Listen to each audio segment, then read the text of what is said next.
All right, Mr. Luke Yes, sir. Wall, how are you, sir? I'm good. How are you doing? Good. You know, we had your mom, Kristin, and your dad, John, on a couple weeks ago. Yeah. Awesome episode, and I've heard of you, but I didn't really know you. I don't know if we've ever even met, have we? Maybe in passing. Right. Briefly, yeah. I know your dad since high school and your uncle. But after their conversation about Only 7 Seconds, and then how Kristin was like the, I don't know what she was the educator of homeschool and your siblings, and now you're running Only 7 Seconds. Yep. We're skipping the intros. Oh, yeah. Okay. Well, I was getting there. But. Oh, sorry. I just didn't want to forget. Oh, yeah. Okay. No. So anyway, Luke, thank you. This is Mr. Luke Wall. This is Nicole Turner, one of our partners in crime. This is Tara Kalin. My name is Russ McClellan. And I really appreciate you coming out here. And I know your dad tells me all the time you're running every direction possible right now. Yeah. And you have how many kids? 3. 3 kids. So what we like to do here, have you watched any of these episodes? Yeah, I've watched a few. Okay. So basically it's 2 things. We're going to get to know each other instead of each other. Yep. And that kind of helps, we hope, unite a valley. There's a lot of assumptions made, a lot of also people know somebody from a certain time in history or a certain like high school, and 40 years later it's the same guy that I knew in high school. Not really, probably. Yep. Or at a workplace, you knew somebody for a brief moment in time. For the next 20 years they're the same person that wouldn't open the door for you, so you're mad at them. You know, so we're trying to kind of break down those barriers, and then also your own story from your perspective about whatever it is that's making you run your day and your family, and hopefully your great grandkids can, unborn grandkids can see this and go, oh, that's what he was like. Okay, at least in this given moment. So thank you for coming. Why don't we start at the beginning, because I think that I heard it from Kristin and John. I would love to hear your perspective of what growing up was like, because you grew up the Meadow, a couple miles, right? Yep. So tell me what it was like growing up. Oh man. You know what's funny, like as I've gotten older, like I'm not that old, but already memories, I'm like, did that really happen that way? Was it really that way? Is it just my own perspective of that? My siblings will be like, oh, it was this way. And I'm like, I don't remember it that way. I remember it this way. Now, how many siblings do you have? I've got 3. I'm the oldest of 4, so I've got a younger sister and 2 younger brothers. Okay. We're spread out across 11 years. Right. So grew up outside of Pateros, and I tell people that are not from Washington, I'll say, I'm from Washington. They're like, oh, so Seattle, it rains a lot, right? And I'm like, no, I'm from outside of a town of a population of 600 people. Like, it's rural, right? Grew up on an orchard where it was ride your bike around, go outside and play at 5, 6, 7 years old, and come in at dinner time. It's still in that, like, technology was just starting to become a thing, right? Like, we had a home computer with dial-up at, I don't know, dial up. 7, 8, 9 years old maybe. So that like started like technology, but even with that, there was still just a lot of like your days outside. You go spend it playing. You enjoy the orchard and all the property that's around you, and don't fall in the river. You know, it's just kind that's of a legit freedom. issue. That river right there. Yeah, it could happen. Yep. So real rural. We'll talk about Only 7 Seconds later and loneliness, but like there's definitely a loneliness being. My brothers are much younger than me, and then so it's just mostly my sister and I. A lot of grown up and. Other than that, you're pretty much on your own when you're outside of a tiny town. I was homeschooled all the way through high school for the most part, and so add that into the mix of being kind of the, not the weirdo, but you're the homeschool kid that comes and shows up for sports practices, and that's about it. Yeah, no, we your mom talked about that, how the accusations or the labels, assumptions, the labels that go with it. Stigma of the homeschool kid. Yep. How did you feel about that? I'm just curious from your own perspective. Were Me you too. wanting to get to Pateros High School or Pateros Elementary School, or no? You know, I've thought about that recently because now I've got 3 of my own kids and they're currently homeschooled, but I think we're trying to figure that out. They're 9, 7, and 3 right now, and I've always said that I think every kid needs something different, and I think it's really important to really be on the lookout for what those things are. And some kids need private school, and if you can make that work for your own kids, then that's great. And some kids need public, and some kids need, and we're in a world today where you have the opportunity to kind of pick and choose to some extent, depending on where you're at in society. And so for me growing up, it was more of a, I don't know that I ever felt like it was much of an option. And not that it was that my parents forced it, but more just like, this is just what we do. It just kind of was normal for me. Almost like a religion. Almost a little bit. It was just like, this is just what we do until we got to high school. And then like around high school, it was like, oh, there are other things out there. This is kind of what, like, you become more independent at that point in decision making. And for me, it was, I want to get to college as soon as I can. So I went to Running Start. I did Running Start from 16 on. And so that was kind of my thing, was like, how quickly can I get through school? Because it's fine, but like, I want to be working. So you basically, when you graduated high school, you graduated early from high school, probably. Yeah, and funny thing with that is I don't have a college, or I don't have a high school diploma, and I don't have a GED, but I have 3 college degrees, which I found in like the only person I've ever met that has that. Because I was homeschooled, I didn't go to high school. Nothing I didn't graduate accredited. from high school, nothing accredited. Right. But yeah, I graduated with my AA at 18, and then my bachelor's at 20, and ready to jump into the world, and So, for better or for worse. So you were going to Wenatchee, you were driving to Wenatchee? That was pre-online, I would imagine. Yeah, I was 15 years old going to Wenatchee, drove myself, a lot of Link bus rides back and forth and doing homework on the Link bus. That in itself was probably an experience. Oh, it was all kinds of characters get on the Link bus, from executive attorneys to Link bus whoever. is full of a lot of interesting people and a lot of fun conversations, and community college is no different. I loved my time at Wenatchee Valley College. So did I. It was fun. A lot of great professors there that are really there because they care about the people, but it's one of the only places where you get, literally, we had 15-year-olds like myself in the room, and we had 80-year-olds coming back to school for the first time ever. And to have that, like, I mean, you don't see that at regular colleges. And it's the only college in an area, right? Yeah. Like where you have community colleges in Spokane, well, you also have Gonzaga and Eastern, Whitworth. My buddy Frank Phelps and I played basketball at college there, and what we found, it was like a giant overgrown high school. But it was also the community support of like playing high school sports. Yeah. Because it's like, that's the only college. Yeah. So there's something special about that. It is. It's unique. Yeah. Yeah. Yep. So I've told people it's not for everyone to go to Running Start or do community college, but for me, my experience was, I hesitate to say this on the record, but I think for the most part, I enjoyed my professors and classes more there than I did at a private university after community college. I would say the same thing about Central. I went to Central afterwards. And passion, they were good. Yeah. But like you said earlier, there were some passionate instructors. And they've been there for a long time. There's a community.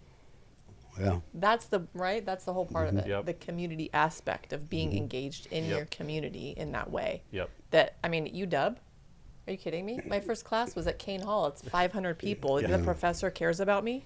Yeah. You got a microphone? He doesn't even know who I am. I am a number, 9231099. That's still know it. That's UW. That's me. That's who I am. That's fun. Yep. But always a Husky. For life, yeah. We won't hold it against you. It's fine. I went to Central. I was a Wildcat. But my kid went to Washington State. Okay. As long as you didn't say Oregon. If you said Oregon, I might have to. We all have to hate Oregon. We're like, ooh. So I find it also, we'll get into it, but now homeschooled, and a lot of your time is working with public schools. Yeah, I know. Only 7 seconds. Which is probably, I was thinking about that after I think it was your mom or your dad said it in the podcast, and I was like, you know what, that probably makes you perfectly prepared fully for that world because you understand the opposite of that, of being homeschooled or the private school. And so now you're kind of well-rounded in a way where if only you knew public schools, you may not understand the homeschool kids or the private school kids. I think it's harder to imagine what homeschooling is like. It's hard to it's kind of hard to imagine for me. Yeah, me too. Yeah. Like I can't even imagine that I'm with my mom all day. I think my dad or mom would have killed me right now. like, me too. Pure I murder. think I'd be grounded the entire time. Yeah. Well, I mean, my wife's doing it right now with our kids, and my oldest is a traditional oldest, where it's just like, you hand him I was this way. Hand him the book. Go learn on your own. If you need help, let me know. Like, oh my gosh. It's not that hands off, but he's very just independent learner, very smart, just runs with it. My middle son. I said different kids need different things. My middle son's probably going to need public school, because at some point they might kill each other. Yeah. And she loves him to death, and he loves her. But when it comes to there's not a way to separate mom from teacher. And that's a big challenge in homeschooling in general. That can be really, really hard. And your dad called himself the principal or the superintendent. He would come in, the enforcer, I guess. Yep. My wife is now saying stuff to my son that I'm like, oh, my mom used to say that to me. Where it's like, hey, would you say that to your teacher if you were down at public school? Well, no. Then why would you say it to your mom? Like, well, but you're my mom. Right? Like a terrible thing to say, but I said the same exact things growing up, or my siblings did, and now I'm watching my kids do the same thing with my mom. And so I think it works for a lot of kids. I think there's a lot of benefits to it. And I think schooling today is a lot different in public schools, where there's just a lot more opportunities to take advanced classes or get the like specific tutoring that you might need that 20, 30 years ago for me wasn't necessarily there in a super small town. Yeah, and with the control with technology, I mean, was there how old are you now? I'm 32. So social media was kind of in the beginning stages when you were in high school. Yeah, MySpace was a thing. MySpace was a thing. Yeah, you talked about that, like the precursor to Facebook and Instagram. Yep. How do you feel about this? I know I've talked to you about Brody and how you feel about tech. And we had Aurora Flores, who's been a school board member for 24 years in Manson, went through all kinds of demographic challenges over the last 30 years here in Manson. Financial challenges. Everything changes, right? Everything's always changing. So from your perspective, I asked a question, her episode aired, would have been last week now, but when sometimes, like I knew a kid, parents said, don't drink, the kid drinks 10 times. Yep. Because it was like forbidden. So it's like the forbidden fruit. I'm going to go after that, right? The rebellious. So it's kind of like this catch-22. Don't get on social media ever.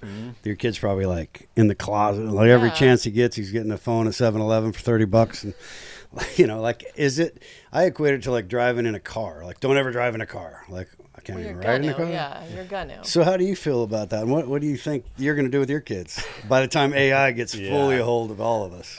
I smile and laugh because I could probably talk about it for a couple hours. Let's go. Just in relation to Only 7 Seconds, and we can talk about Only 7 Seconds, but as you talk about loneliness, we talk about kids and mental health, social health today, like technology is just super interwoven with that. And then there's a lot of public conversation. I mean, you've been talking about it on the podcast. There's a lot of public conversation happening with parents, with schools. What do we do? Do we ban it in schools? Do we allow technology? How do we use it well? Right. I want to know all these things. My kid's 8. I want to know. The book that kind of was a big part of this is The Anxious Generation by Jonathan Haidt. So that's the one that a lot of parents, probably people listening to this, have read. In his he has a lot of depth to it, but the general premise from that book says anyone under the age of 16 shouldn't have access to social media or technology. Because of brain wiring and dopamine and addiction. Because of brain wiring, addiction. There is statistically a direct correlation between, especially with teenage girls, a direct correlation between increased technology and social media use and anxiety, depression, self-harm, eating disorders. comparison, eating disorders. They all increase with the more you use social media and technology. So it's really easy to broad stroke just say it's evil, demonize it, and it should all just be gone. And to what degree do you believe like that's a perfect world? When in reality, most teenagers are pretty innovative. And you tell them not to do something, you try to forbid that. Like, to me, it's challenging. Yeah, it is. I think that we as humans, parents, we want easy answers to things that are really complex. Right. Look at the prohibition. No more alcohol for you guys in the 1920s. Yes. That worked out pretty well, didn't it? Exactly. Made the mafia a lot of money. And politicians and people in decision-making places want easy answers. Yeah, you're right. And you have to, at some level, with some of those big decisions that have to be made, you have to make a stance and you have to do those things. Drive when you're 16, vote when you're 18. Yeah, you have to. Drink when you're 21, whatever, right? Like those kind of decisions. I work in a lot of school districts all across the state. Okay. With Only 7 Seconds. Why don't we stop you right there? Yeah. Because for the people that don't know what Only 7, because we're integrating it a lot. Yeah. I don't know should I assume the audience knows nothing? Yes. Okay. Yeah. So my mom started Only 7 Seconds a little over 6 years ago as an idea. That idea was really simple at its root concept. My brother was the youngest in our family. At that point, all the other siblings had moved out of the house. He's 5 inches taller than me, way better looking than me, way more athletic than me. For the most part, he's way smarter than me. Things come easy to him, and it's typical older brother, like, man, I had to work so hard to be like that. And he just comes super You should easy take a to lot him. of credit for that because you're the older brother. He learned from my mistakes, I'm sure.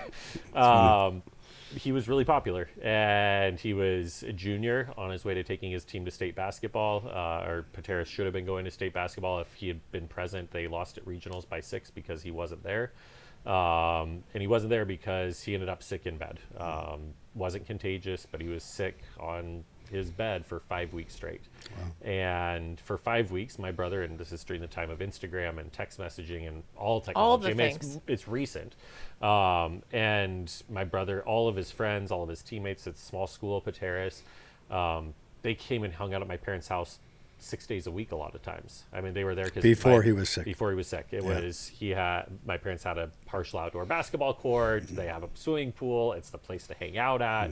So it was literally, I mean, and there were no other kids in the home. So it was kind of free reign a little bit. Right. It was the fun place to hang out. And my brother got sick, and for 5 weeks, he didn't get a single text message, a single phone call, a single Instagram message, one of his friends, one of his teammates just checking in on him. So my brother went from fully healthy, mentally, fully healthy physically, other than this one thing that was recoverable from. And he had an extreme spiral where it went from social isolation to loneliness. That loneliness led to anxiety and depression and eventually suicidal ideation. My brother's doing good now. He graduated recently. He's a teacher over on the west side of the state. But my mom got frustrated because she knew a lot of these boys that were his friends. It wasn't that they were terrible kids or that my brother had done something to frustrate them. It was just that they forgot. I mean, they just went through their routine of life, and they went to school. They did their homework when they got home. They went to sports practice. Yeah. They doom scrolled social media. They binge watched Netflix for a couple hours. They went to bed and just kind of forgot that someone else was out there hurting. Just, you're in your bubble and you're doing your life. Yeah, exactly. And this we one all person do got that. removed and so was just not active in that circle. Exactly. And we all do that thing. But my mom goes, man, we live in this world where we can literally pull out these things at any time. And you and I could have this conversation anywhere across the world right now. I could be sitting in Saudi Arabia and zooming this in right now, right? And yet, by and large, and now we look at the stats today, we are lonelier than ever. The human race is lonelier than it's ever been in every measurable way. And so my mom goes, there's something wrong with that. And she goes, how long would it take for one of your friends to send a message that says, I care about you, or you matter to me? So she literally went out to her phone. She typed out, I care about you. And it took her about 7 seconds. And so that was what birthed this idea of, man, there's a lot of kids that are experiencing loneliness. There's a lot of human beings that are experiencing loneliness. How do we inspire people to take those small moments and really meaningfully connect in ways with each other? And was that during COVID? It was before COVID. So then you had this. And then you add in COVID hit. My entry into it, part of my story even was, I grew up where my dad's a chiropractor. My uncle, his brother, is a chiropractor. And then both grandpas were in orcharding. And so I grew up watching both my grandparents super reliant on the weather, right? Like it was something, one of my mom's dad is a rock of a human being, very just status quo all the time, never gets rocked. And I remember really distinctly as a little kid, there was one year where there was a hailstorm. And it was the one time I've ever seen him have a meltdown. And I remember at a really young age going, I don't want to live reliant on the weather. I mean, I know I trust God, but no. and so for me, the reason I give that context is I was kind of growing up, and part of my thing of like going to school and trying to graduate was I want to do something that's not a part of the family. And that wasn't that I didn't love my family. I am really close with them, but I wanted to be a trailblazer. I wanted to be a trailblazer. I wanted to be independent. I wanted to prove myself. I was probably super egotistical at 20 years old. And so I didn't want to be a part of family business. So it's ironic that I'm now running a nonprofit that my mom started. And my mom said, hey, can you help me out with this thing that I think has some opportunity to build something with? And at the time, it was literally my kids and I went on a photo shoot with some of the t-shirts that she had made. And so it started with that. And then it led to, well, can you help with some strategic planning stuff? And that was right around the time I was getting my master's in business. And I said, you mean like a mission? You need a vision? You need like an actual strategic plan? And my mom's a visionary, right? Like she has all the best ideas in the world. That's not me. Very artistic. But she's like, mission, vision, values. I don't really know what those are, but sure, sounds good. And so that's where I kind of got to come in and really help build some of the business side of things. So long story short, over the last 6 years now, We've built a nonprofit that is really centered around youth and young adults, how we can help them live less lonely, more meaningfully connected, and what I like to call really good social and relational health. So one of the things that your mom talked about is how it's expanded, and there's board members in Florida to here, I guess. Yep. Is this like a regional, kind of like you would look at a traditional franchise situation as a nonprofit, or is it just you're the director of this for the nation or the world, or is there pockets where everybody kind of here's the game plan, you guys go run it there, I'm running it here? A little bit of both. A little bit of both. Yeah. Interesting. It's been really challenging to be, when we started, there was a lot of, call it demand, interaction requests of our organization far outside of North Central Washington, where we were getting aging and disability groups in Idaho, veteran affairs departments, international, you name a demographic or group, and they were saying, hey, we have lonely people, how do you help us? And you did a Google search 5 or 6 years ago around loneliness, and there was nothing. There was no organizations out there really doing anything. Now you look around and there's actually quite a bit that's been growing and happening in it. And so now we've gotten to really narrow in on youth, but within that, we have schools that work with us in Ohio, schools that work with us in Texas. That is we so have cool. community programs that work with us in Florida. So it's spread out all across the U.S. We did some resiliency training back in the day before we were just focused on kids. We did some resiliency training programming with military groups in the Middle East on military bases. We had a couple of schools in Austria and the United Kingdom working with us. The national rugby team of Austria was doing some programming with us. I mean, you name it, like it was just everything. And at the time, I mean, we're still only a staff of 5 staff. Yeah, so the challenge with that when you're growing too rapidly is you're underfunded. And you're spread too thin. Yep. And your dollars are spread too thin. So Oh, you can become, actually, your vitality, your mortality as a business, nonprofit or otherwise, can be extinguished. Oh, yeah. Before you even get going. Yep. Well, and it sounds like you guys have a very large demand that you could really tap into, but it's like nobody has a playbook for this. There's no playbook for it. So you got to figure it out as you go. Yep. Yeah. And it's really tricky because for me, right, I'm 5th generation to live in the Methow Valley, 3rd generation to now run a business here in Chelan. My heart is for the communities here. Like this is, for me personally, I care about kids everywhere, but I care about the kids in Chelan, Manson, Pateros, Brewster, Liberty Bell. Like I care about the kids that are in our communities here. And yet, like, I get asked to go speak in Seattle or wherever it is. And this is where our base is. 4 out of our 5 full-time staff are here. But as we grow, that starts to grow more, right? Yeah, it's challenging. There's a lot of opportunity for us, especially, I mean, we've had board members that say we'd have way more opportunity if we were based in Seattle or you name a place. I was in New York just a month and a half ago. And it's ironic that they would think that the physical location of you would matter. Yeah. It's interesting. It's a preconceived notion that could be, it's a limiting belief.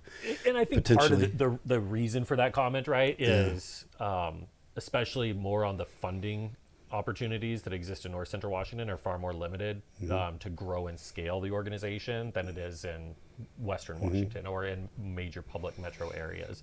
And part of that for us is there's a lot of great nonprofits and programs that exist in North Central Washington too. So let me bring. Sorry, go ahead. I was just gonna say, so we really want to, because our reach is much larger than a lot of the nonprofits and the communities here. We really don't want to be competitive financially with the other other nonprofits that are local to here. That's a huge heart of mine, is to. We don't want to run other nonprofits out of business that are doing great work here in the Valley.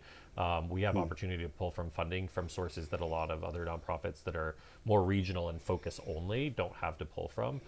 So we really make a lot of our best efforts to try to tap into funding that is outside of our communities to drive the work that we do here. That's interesting. That's an interesting take. Like, I'm curious with your own family, now that so you're homeschooled, you flourish at Wenatchee Valley, you get an MBA, you take over this business. And by the way, your mom said the founder should never continue to run it forever. she's like very grateful to you. She was very outspoken about that. So what do you do, or do you anticipate? Because your kids are how old again? 9, 7, and 3. So they're getting there. Yep. Do you have a hard time taking all these stories, this loneliness, this concept, these personal, like, you know, when you hear this story, maybe 1 out of 10 or whatever it is, it just kind of rocks you. How do you feel about that? And how are you separating that? Which so many people, like state patrolmen, deputy sheriffs, coroners, nurses, nurses, it's the same trauma that it's hard to separate, I would imagine. And do you find that as already a challenge, and then with your own children? Oh yeah. Okay. Yep. Yeah. I don't have a good answer for you other than I'm figuring it out as I go. Yeah, it's taxing you personally a little bit. Yeah, it for sure does. So you're human. Yep. It's good to know you're human. Yeah. Yeah. It is really hard. I mean, I've sat through 7 or 8 suicides that have happened locally in the last 4 or 5 years. Sat there with parents, sat there with grieving family members, walked really closely through those. Sat with school board members or superintendents, and I'm not an expert on all those things, but there are certain areas where we can lend some level of support. We try. Like you said, 5 or 6 years ago, if you Googled loneliness, it didn't even exist. Yeah, wasn't even talked about. We talk about a lot of the guys, like Aurora's husband was a Vietnam vet. Les Hare was a 3-tour Vietnam vet. A lot of trauma for those World War II guys that are mainly a lot of them are passing away now, but their therapist was named Jack Daniels. Yeah. Whiskey bottle. And there was no you need therapy. Like nobody said that. No one talked about it. Even like my dad, for sure, my age, I would say pretty sure we didn't talk to therapists. Like it's pretty recent, like to your point, 5 or 6. Very recent. Very recent. And even now it's a little bit for men. A lot of men, not all men, which is good, but a lot of men still at any age, they're the way they were programmed by their parents and grandparents. It's just I'm conditioning. still learning. Yeah. Yeah. Well, I keep saying at some point I need to probably go to counseling or therapy myself, right? Just offload some of this stuff that I become a real estate agent. I guarantee you'll know you need counseling. Get your own tools for how you handle that stuff. Yeah. And I've looked at going back and getting some different, even just for my own self, some different, not accreditations for the sake of having those, but just some trainings and learnings on how to process and deal with things. It'd be a good thing for. So we jumped a step that's pretty important. So yeah. How'd you meet your wife? Oh man. So I was, how old were we? 17, 18. I was planning to go to Whitworth. So my dad went to Whitworth, my grandma went to Whitworth, my uncle went to Whitworth. So I grew up, and my dad, we would drive to Spokane occasionally, and I would drive through Whitworth and say, that's where I wanted to go. Right. And I said, I want to go to Whitworth when I grow up. And then I hit 16, 17. I was like, I don't know if I want to do Whitworth. And I was looking at a college in New York, and I was probably going to go there. And Whitworth does this thing every year where they invite a couple hundred people to come compete for a full ride scholarship. And so I was a senior in high school, and I said, might as well go at least try. If I get a full ride, I mean, who's going to turn down an extra $40,000 a year, right? Cheers. And so that was, my wife happened to be there that weekend. And so I walked in the room, and there's 100 other seniors in the room looking at going to Whitworth, and I looked around and go, she's the best looking person here, I'm going to go sit next to her.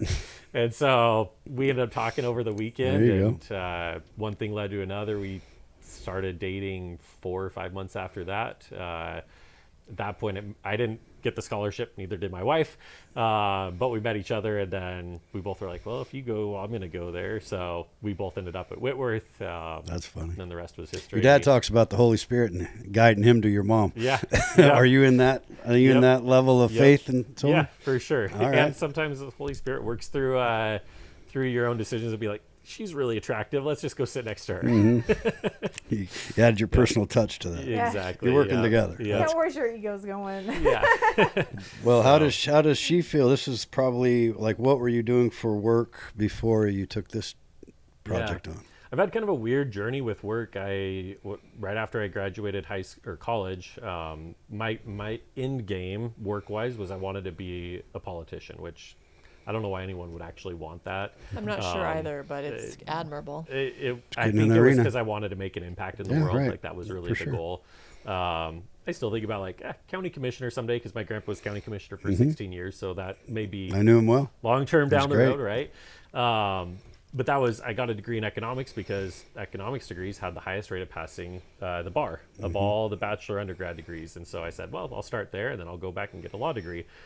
I graduated college, met my wife. We were real serious. And I said, well, I don't really know if I can take on a huge loan to go back to law school right now. So I'll go take the first job I can get. And so I got a job at a Fortune 200 company doing sales and account management stuff, and did that for a number of years, was good at it, enjoyed it. I'm real competitive, and so sales worked really well for me, and I enjoyed it. But part of my story is my wife got real sick. She has an autoimmune disease, and so at the time I was traveling. I was literally in Florida one day, Ohio the next, and moving and shaking, and I've gotten to travel all across the U.S. and have it all paid for and go out to fancy dinners, and I've seen that entire life, and it's really fun.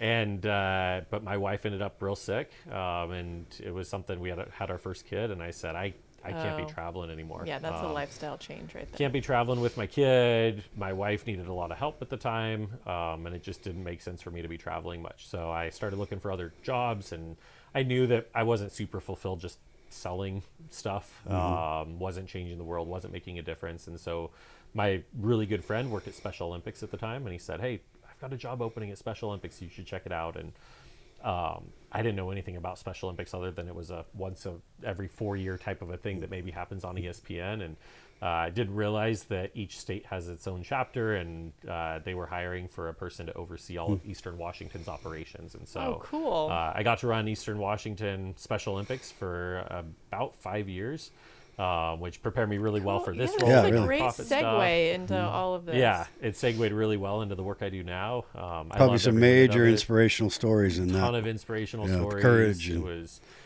just amazing people. There's a lot of things people don't know about Special Olympics. I mean, there's over 3,000 athletes just in Eastern Washington that compete every year. That's great. So it's a awesome program, an awesome organization. I hated leaving it. The only reason I left was because of the work at Only7Seconds, and because I fell in love with the work that I do here. Okay, so full circle back to what you were talking about was the Technology stuff. Yeah. Yeah. So on the technology front, so my role now, we have a lot of program staff and different things at Only7Seconds, a lot of things we do as an organization, but a big part of my role is going and speaking at school districts. So we run assemblies. I go and I teach in classrooms a lot of times, all centered around social health. How do you have good relationships with others? How do you have better connections? How do you take small moments and connect with them, whether it's on the phone or other things like that? And technology's intertwined with that conversation a lot of times. What I've seen is because I've worked in schools that are 4A, big schools, I've worked in really small schools, and I've done a lot of reflecting on the technology front lately, because I think that, again, people want an easy answer, and it's really complex. I was in a school district. One of my favorite stories to share around this is I was in a school district last year where graduating class is 20 kids. Small little school district, real rural. Some of the kids travel 50 miles to get to the school every day. I mean, it's just out in the middle of nowhere. And I was there talking a year ago, and after I got done talking, this girl comes up to me, and she's got these 2 little origami animals. I mean, just little intricately done pieces of origami.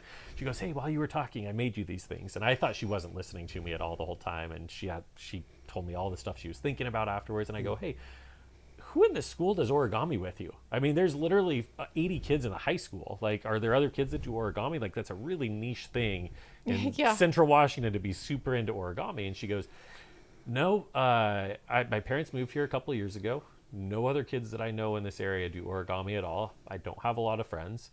I don't really get along with a lot of people at my school. But last year I met a group of people online, and once a week we have a call and we do origami together, and that's my group of friends and my connections. Now, that doesn't fix all the friendships that girl needs. It doesn't solve all the different things. It would be good for her to have in-person relationships with people in her school. But if you tell that 14-year-old girl tomorrow that she can't have technology or social media at all, that will harm her. Yeah. And so I think that's the kind of story that I think we lose sight of when we just broadly say, like, this is the devil, throw it away. Yeah. My son went through something similar. He's a Marine, right? Okay. He's a masculine Marine. 5 years. Some of his best counselors were his friends. Yep. His friends were his Marine buddies. After he got out, lifestyle change. Well, he plays Xbox 360 and he communicates with these Marines. Some of them are still, they're all Marines, once a Marine, all the Marine, but some of them are still enlisted and traveling around the world. Some of them are doing different jobs, but they're still a very tight brotherhood.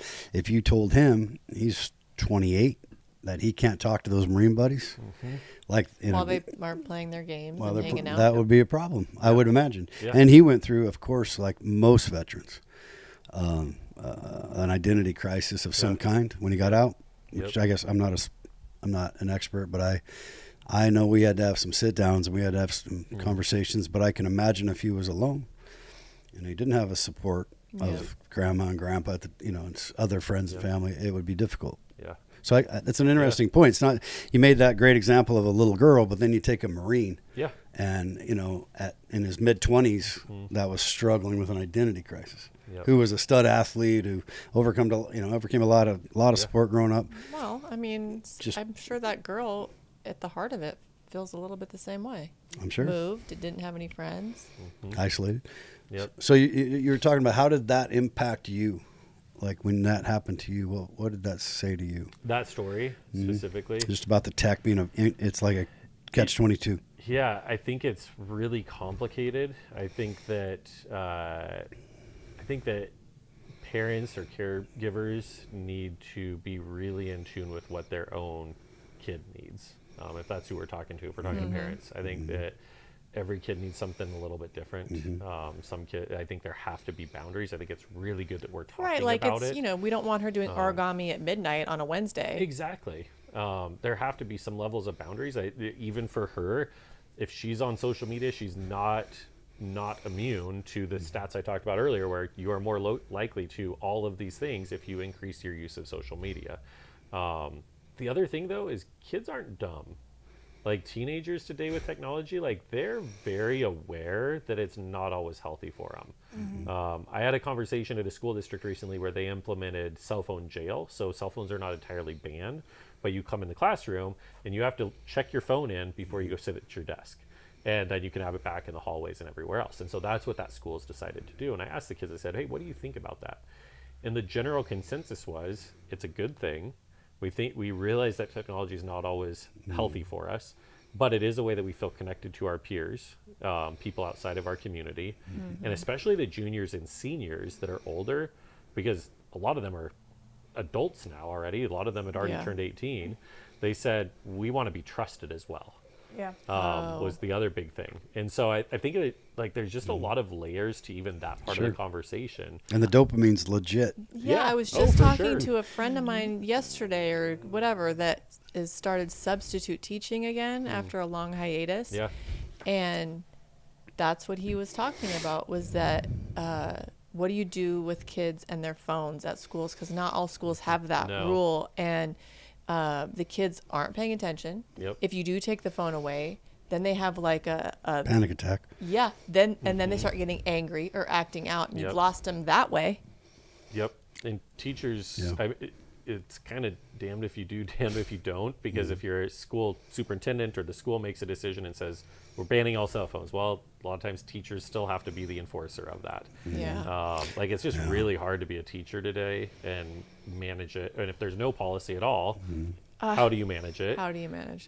It's really, really hard. And the security the cell phone gives you, the safety the cell phone gives you. And that's the other part from a lot of parents, is for the schools that say, hey, we're not allowing cell phones. A lot of parents today have a lot of safety concerns with their kids at schools, and rightfully so. And regardless of your opinions on guns or anything else, but school violence and gun violence and all that is like bullying. And those are all concerns that parents have. And so they want to be able to access their kids. And the schools where there has been a school shooting, they text their kid immediately and get to know they're safe right now.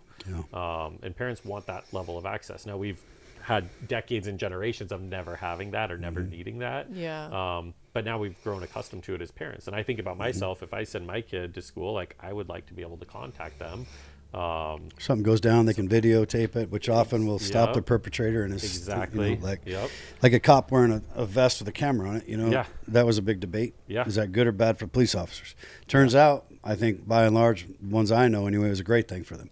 Yeah. Because they were being accused of things they weren't doing Yep. as well. So, It keeps them Exactly. safe to a certain extent. so the facts come out. So yeah, it's an interesting. So you're in a weird position right now. It's super I can see that. complicated. It's not. It's so much more nuanced than. And then add AI onto it, and Add AI. boom. Yeah. Like, Well, and it's still pretty recent. I mean, what? It's only like recent. within the last 20, 25 years that really Right. phones got integrated. Yeah, if that. 20, yeah, maybe 20 Yeah. years with schools. Like, yeah. Yeah, I mean, I remember having a flip phone when I was in high school, right? And it was trying to text someone in your pocket because you could Yeah. feel where all the buttons were, right? And you could actually Yeah. know what you were saying. But that was, I mean, it's so different now than to be 12, 11, 13 years old and have complete access to the internet. Makes Yeah. it I hard. think that's where, for me, my personal concern is for, I think there have to be boundaries. Is I your think 9-year-old that's- asking for a phone? He asked once when he was 8. Just I don't know where it even came from. And the one time he asked, and I go, "Bud, you're not getting that for many, many years, so don't ever ask again."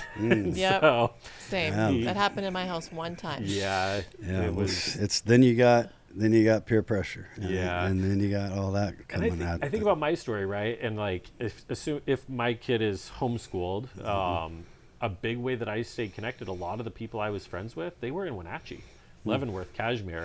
That's where we had homeschool groups down there, and so a lot of my friends were actually an hour plus away. And I don't like talking on the phone. And for me and guys, like, it's weird. Like, I don't know about you growing up, but for me, it was like I'm not picking we up a didn't phone have and calling them. to talking to my guy friends for an hour. Yeah. But we communicated. It was kind of the dawn of like instant messaging a bit and MySpace, and so like those are some of the ways that I stayed connected with people that were. That Yeah, we I talked wanted about to be that with friends Aurora, where I think that old school should be new school in a lot of areas, which Yeah, what I me mean too. by that is for real estate agents in my profession, we're selling a lot of houses to people from somewhere else. All right. And the agents are, and me included, I guess, are addicted to texting, and we'd rather text than talk. And email prior to that, but Yep. the reality, I think the stat I read, missed 4 or 5 years ago, something like 80% of the emails go unopened now because of spam. Nobody just sees it. It's too much in the junk mail. It's too much this, too much that. And then Yep. text messages was like a 66% open rate. Yep. I think Facebook messaging was like 80% open rate. Or I think the email was like 12% open rate is what it was. So Probably, yeah. all of a sudden when you're like, my admin will say like, well, I emailed all the agents. I'm like, it's a 12% chance they're going to see it. Yeah. So I'm more in favor of calling people and then talking with them. And there's another reason for this, and it might surface in your business, it may not, but liability from litigators that can make up stories around abbreviated conversations in text, especially with AI algorithms. You give me 5 words and I can tell you how you committed murder as a litigator, because I'm going to take you to court and I'm going to prove what was in your head. So the conversation is an opportunity to have a more legitimate conversation where then I can follow it up with, per our conversation, here's the record. Because if all I have is abbreviated text, I can read into that if Yeah. I'm an outsider looking in.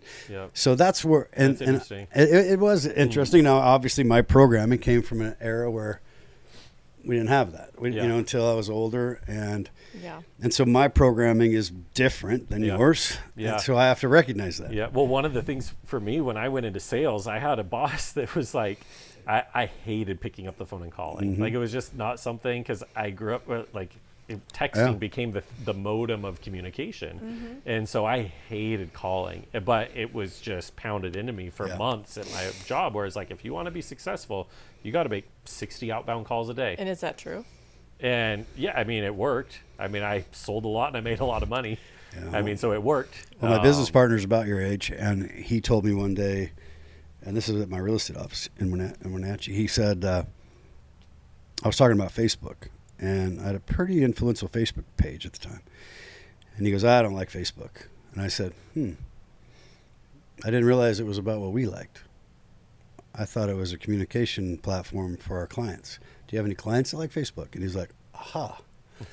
I go, we need to be on all of it. Yeah. Because we have 7 generations of people we're working with, like in our office and out of our office. So it made life, the irony to me in life and business and personal life, raising kids with it and so on is, it sounds good that we have all these ways to communicate, but it also there's a lot of ways to communicate. So I got an email, I got a text, I got a Facebook message, I got it's a lot. It's like, holy crap. Information overload. Exactly. A lot. Were we ever really, as humans, to your point, Nicole, like in the last 20 years compared to the last 10,000, oh yeah, your brains are just getting and we're still like we're at this point, we're like test studies. We're still figuring out. Yeah, we're so new. Yeah. The amount of information that is being pushed at us every day, and especially that's like targeted just for you and curated, is insane. That is the part. Yeah. That you just hit on. That's the part. The geofencing. It's not like TV was, where, the Coca-Cola ad. Well, I wasn't listening to you. Right? Yeah. Now it's like you say one thing and then you're just getting hammered with it. If you say the word battery 5 times right now in the next minute, I guarantee a battery ad's going to pop up the next time you get on a social media display advertising and geofencing. Scary. I don't know if people, everybody knows this, but you could literally geofence this store, and every time somebody walks in, it shows up. And it'll be your ad on your phone for the next 30 days. Yeah. And that's just evolving at like light speed, because the amount of marketing, it's crazy. Yeah. I was going to say, I shared my, this is my only 7 seconds take on it. Me personally as a human being too, is like, I hate it. I would much rather just have no technology at all. Smoke signal. I would, I mean, truly, my wife and kids and I, we went to Yellowstone a couple weeks ago. We needed a big vacation. We had some stuff going on. It was like, I turned my phone off for 4 days, and it was the best 4 days I've had in a long time. I mean, this is Tehican for me. Yeah, exactly. Those kinds of places are just none. Yep. None on the technology. Yeah, even when I just came back from Alaska, where I did a solo fly-in, black bear hunt. They dropped me off, come back, get me in 7 days. Obviously no cell service, but even just going back old school with an inReach, if I don't use my phone, which can connect to that. Yeah. But just having to do the old ABC, whatever that's called. Yeah, what is that called? It has a word. Yeah, I don't remember. But it takes, for me, and then I do it in Idaho too, where I fly in to the Rocky Mountains, drop me off with a plane, come back and get me. Oh, that's awesome. It's the first couple days is weird. Yeah. Because especially you're never a good time to leave. It's a withdrawal. Yeah. From dopamine. 100%. Yep. Yeah, it's fascinating. And we're doing that to our kids. We are doing that. Yeah. We are giving them the drug and then taking it away. Yeah. And we're not giving them a manual on how to best use it. Like if we as adults struggle with it. Right. And then you hand it to a 12-year-old and say, here you go. And then there's no guide, no training, no guides, no guardrails. Yeah. Well, how much anxiety do you have? Because I mean, I don't know about you guys, but it's like, I gotta check my phone. Like, what if? Like, text message. Okay, I am so cognizant of this that I have home rules for myself with the phone, because I know for a fact kids don't do what you say; they do what you do. Yeah. Or if you say not to, they will. And so I don't want to be an example of what I don't want him to be. So I really at home keep the phone plugged in and on the kitchen counter. I don't wear my phone ever. I mean, maybe to get from point A to point B, and I don't have any way to carry it, but I don't want to be that model for him, or texting and driving or doing this shit I don't want him to do. Yep. It's hard because you do have that. Yeah, I have that. That's why I always want to just see if something happened on my phone. When you walk by. Every 5 seconds, you're like, did that go off? Did that ring? Did that vibrate? It also comes in the 7th day or 8th day when I get back to an airport. Like I was in Petersburg, Alaska. I get back in cell service. I turn it on, and you're getting hammered. Like there's 200 messages. Just ding, da-da-ding, da-da-ding, and you're da-da-ding. Just like this cloud of, and the strange part is, if I told your business right now you couldn't text or email, period. It's against the law. All of a sudden, you're like, how do I, if I told somebody they couldn't email ever in their life, are you going to make it? It's kind of like we were talking about Aurora speaking, Spanish versus English. Is it in your best interest to learn to speak English? Yes. So there's this challenge where the irony there, I often say to agents that don't want to talk to me on the phone or clients that I get to know, I'll tell them, in 1991, I had an office in Spokane, so I was like 20, 21. I averaged like 7 sales and like 10, 12 listings a month in Spokane, in a town I didn't know. And I didn't email or text. And I had to write every contract by hand.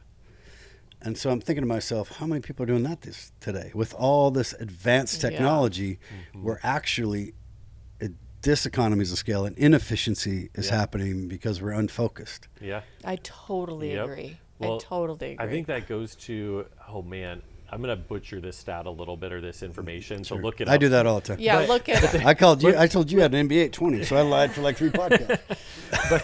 Sorry about that. There was I want to say it was in the 60s or 70s, there was a report that went through Congress that the work weeks were 40-hour work weeks, but they said at the rate that technology is advancing, we estimate, and they had done this whole big research project, they had estimated that by the time they reached 2010, that human beings would only have to work 20 hours a week.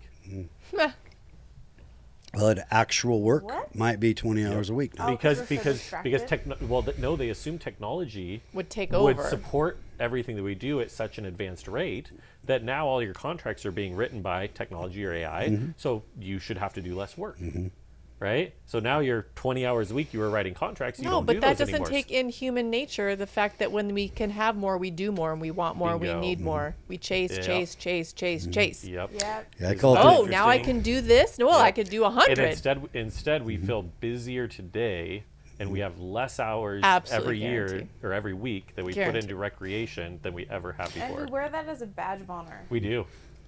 Yep. Let's change that. So Let's change that. This approach to, like, you work with public schools a lot.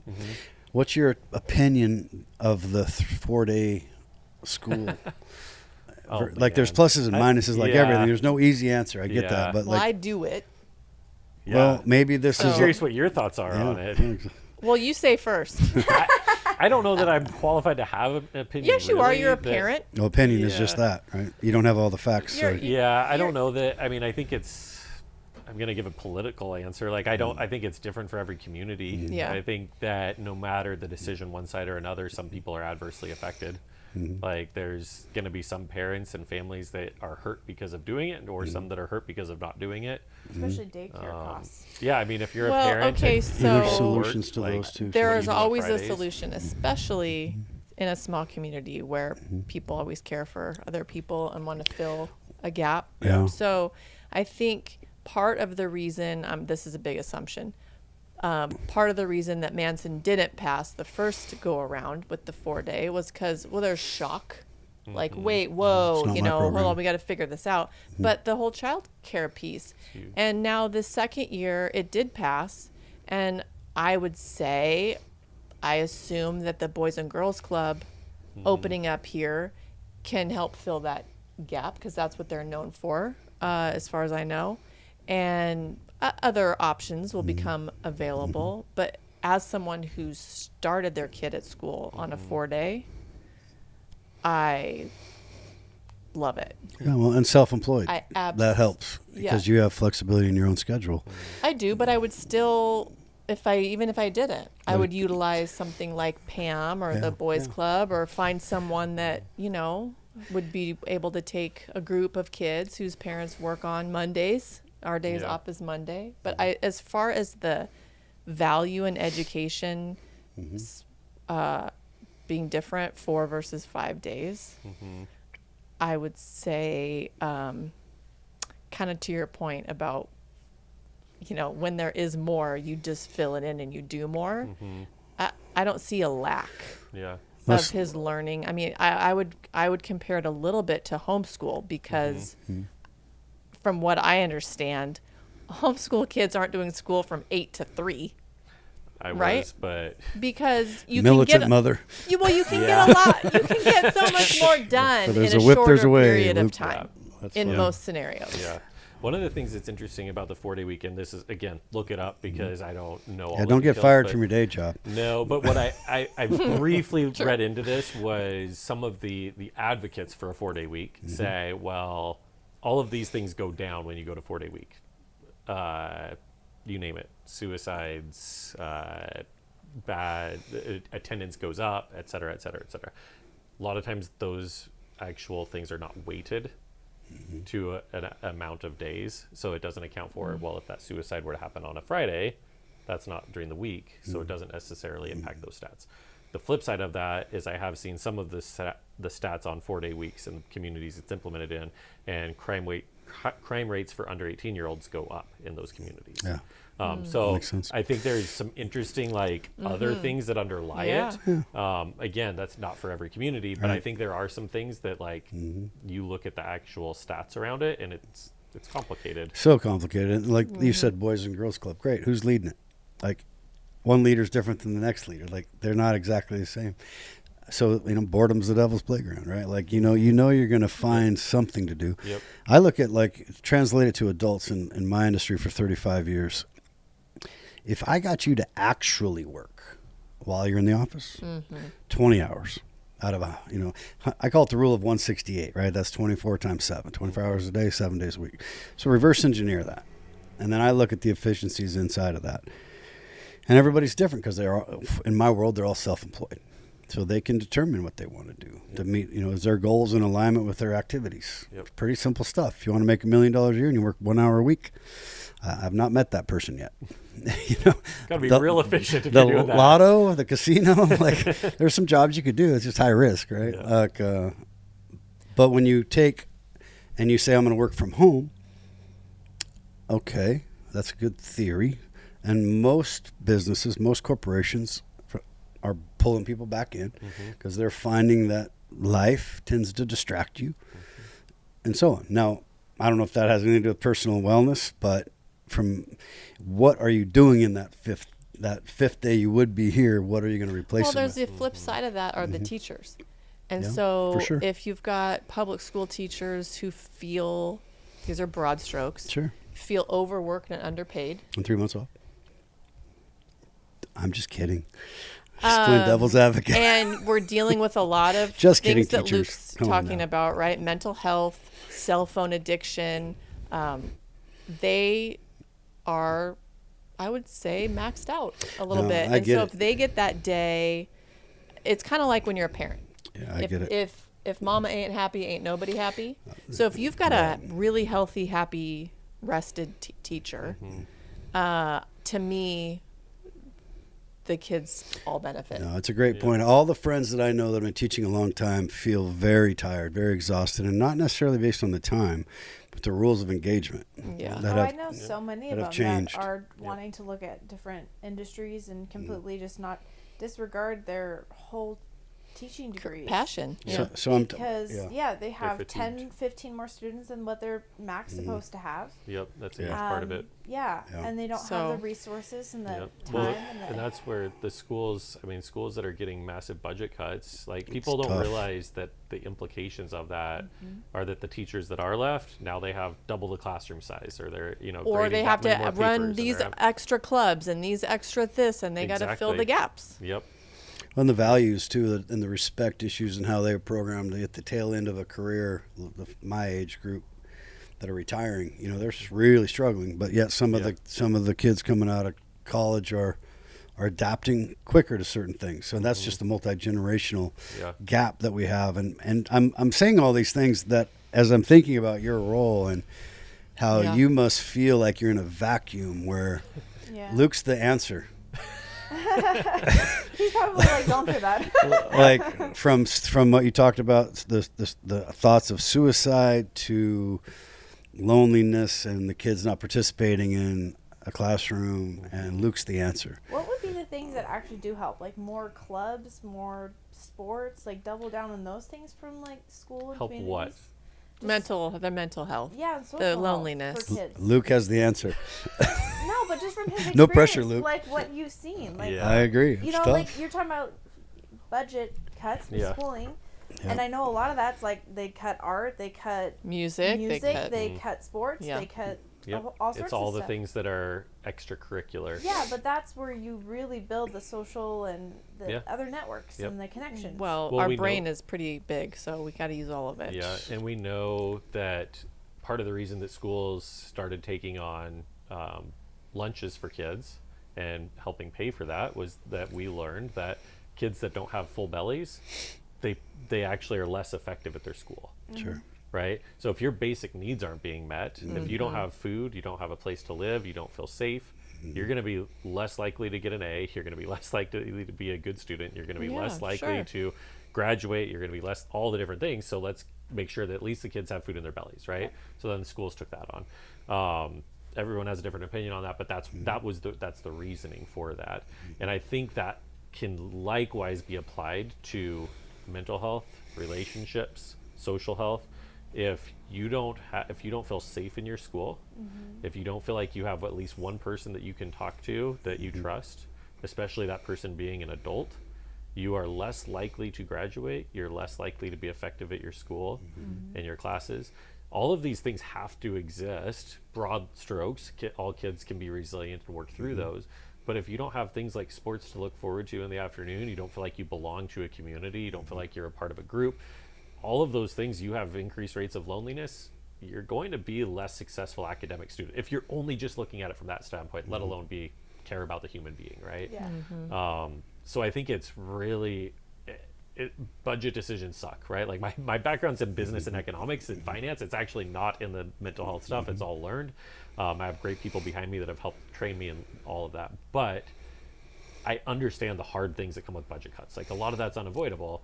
But I think it's a really hard thing when we start cutting all that stuff and then say, well, all we do is math, reading, writing, and then it's like that doesn't cut it for kids. No. It doesn't. It's not enough because they're gonna not be as effective at that. So what's the answer? Like, I think there's a lot of things that contribute to it. I think the thing that we talk about, that I talk about Only 7 Seconds, right, is like we all have, like, the premise of Only 7 Seconds started with, and we do a lot of things beyond this now, but the premise was we all have the ability to take these things and connect with someone. Now, throw this away, it doesn't matter. We all have the ability to sit down and ask a teenager to go grab coffee or to hang out or to spend an hour with them in a week. We all have those moments in time to contribute to kids in our own society around us. We might not control the decisions that happen on a school board. We might not control the decisions that happen in a school district. But we do have the ability to influence our own kid as a parent, but also be a mentor to kids that are in the community. We have the ability to take time and actually care for them in a meaningful way. Teachers have the ability to choose to care about that kid or just show up and be a teacher because it's a paycheck and a job, right? And I think in those things, that is where differences are made regardless of the overall things that we can't necessarily affect. That's an easy, like that's a broad answer that doesn't solve everything. The easy button's hard to find. Well, yeah, and I mean, you're not going to solve everything with one answer. No, but I do think that if we all fill our time with a lot of junk. So much junk. And oh my God. And we all have, all four of us in the room here have the ability to go be a mentor for Thrive an hour a week or whatever that thing is. We all have the ability to contribute to kids' lives in meaningful ways. For some of us, it's, hey, I'm going to make sure every week I send a 7-second message to a kid. So explain what Thrive is. Thrive is a local community organization here in Chelan that does mentorship. They do a lot of programming serving direct needs of kids. So anybody can participate as a volunteer. Be a mentor for Thrive. We partner with them on a lot of different things. Great. They have some after-hours programs for kids here. But they also have like pantries. They have pantries if kids need clothing, food, all that kind of stuff. They hygiene. help with that. Thrive is an incredible partner. I think that the reason I asked that question is I think in general, people reinforce each other's narrative a lot, and we start to assume that everybody knows, and in reality it's like, no, like something bad happened, oh, everybody heard about that. No, that's like 7 people talking to 7 people talking to 7 people. It's not, it's just in your circle. It's not in their circle or my circle. So we have to be careful of that sometimes, and that's one of the things we hope to accomplish on this podcast is create awareness in a lot of ways. The other question I wanted to go, you talk about budget at the school level. I'm curious about, I could just see how spread thin you could get so fast with just the press you've got in the last 5 years. Like you could be torn to pieces by calls from all over very important calls. Very, very important calls. People on the edge of suicide kind of calls. And you have this heart, I think that you want to help them all. So there's 2 things that, like, A, how do you handle your budget constraints based on the fact that you're getting pulled in so many directions? And I just wanted to share, I don't know if you've no, I'll paraphrase, but the founder of Apple, I just went blank, had it. Steve Jobs, yeah. You know, he was, one of his famous quotes was, they asked him what he was most proud of, because he developed the iPad and the iPod and the iPhone, and you know, he did all these revolutionizing technologies, and he said, paraphrasing, I'm most proud of the things I said no to, so I could build the iPad, the iPod, the iPhone, and that laser beam focus in order to accomplish that, when he could have gone in so many directions at that time. How do you feel with your budget and your demands put on you? How do you correlate that? Short answer is I'm still figuring it out. That's a good answer. That's most things in life. Yeah, it's not something that you're trained for. I mean, I have got a couple degrees. I've been through other different businesses. I think what's unique about our work is when you talk about, we're a startup, right? I mean, I call ourselves more of an emerging business. We've been around for 5 years, but we're still very much kind of a startup business. And that in and of itself is a challenge. Then you throw the nonprofit tax status on top of that, and that adds just, nonprofits are a business with the tax status with more requirements. And now I report to a board of anywhere from 7 to 9 people at any given time versus just being my own boss. So like that in and of itself is challenging. And then you add in the fact that we're in a field that is completely changing. Like 3 years ago, you did a Google search on loneliness and there were 3 organizations that pop up. Now you do a Google search and there's 25 books that have been written in the last year, right? Like it's just a totally different landscape than it was 3 years ago. So we're having to learn to evolve and adapt our organization in light of even that. Well, honing in on kids, I honing in kids is a assume was huge part of one that. element. That's a huge element of it. The short term saying like most of our work is specific to Pacific Northwest. So outside of a couple of little things, we're not going and doing a lot of work, our staff hands-on with places in New York, Ohio, Texas. If we get enough funding for that, we'll expand. But right now it's really centered around Pacific Northwest and ultimately mostly still in Central Washington.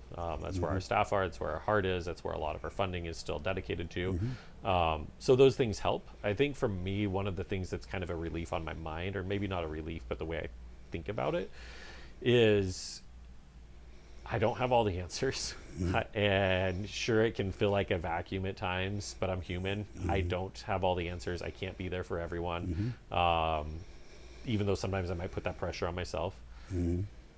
But doing things like this, where an audience of a few hundred people get to be a part of that mission, right? Like we're not an organization, for better or for worse on some stuff. We're not Thrive, right? We don't oftentimes work directly with youth. We will when we go into a school district, but our intent is to really prepare and educate and give tools to people to be that change in other people's lives, right? Yeah, very difficult to see the wins, but real easy to see the losses. Yeah. If you want to, if you want to say it like that. Yeah, if you want to frame it like that. But I think for me, it's one of my most powerful stories that we have is we were at a school district around here. We've done professional development with their staff, where I've gone in and I've worked with their staff for a few hours. We've done 2 assemblies. They've used our curriculum. One of the years I went in there, I did an assembly, came back a year later, hadn't seen anyone in a year. And the teacher, one of the teachers in the school district goes, hey, I need to talk to you after you're done with this. Something's happened since you were here last time. I said, okay. So I talked to, I get through my assembly. I go talk to him afterwards. He goes, hey, last year you were here and you really left an impression on me. And the concept of like, I've got all this time in the day that I can be really intentional with kids. And I'm a teacher. I get them for X amount of classes and hours a day.